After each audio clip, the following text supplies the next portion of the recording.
راشي. د پښتون ژغورنې غورځنګ ټولو ملګریو، ټول قامي مشرانو، کشرانو، د لر او بر افغانانو، زه تاسو ته ټول خواست کوم چې لکه نن څرنګه ما د پښتون ژغورنې غورځنګ ممبرشیپ وکړم او ټول لر او بر افغان ولس ته زه دا خواست کوم چې دوی هم ممبرشیپ وکړي، ځکه چې په دا خاوره باندې چې کوم اوسنی حالات را روان دی دا د ډېرو مشکلو سره مخامخ کیږو لګیا یو. نو په دې کې زه ټول لر او بر افغان ته دا سوال کوم چې په دې حالاتو کې راوځي، د غورځنګ سره څنګ په څنګ ودري. څومره قامي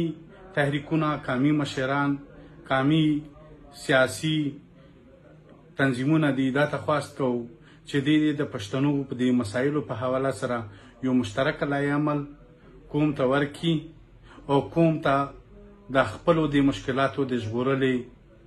د دې نه د ژغورنې دیغدو کام ته خپله خبره کښېږدي. نو زه د تاسو ټولو ډېره لوی شکریه ادا کوم او دا امید لرم چې دا غورځنګ څومره پخواني او اوسني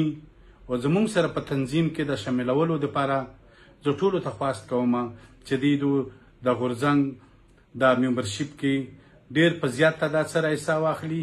او د غورځنګ چې کوم قامي اهداف دي چې دا په مخ به نه بوځي. مننه، مهرباني.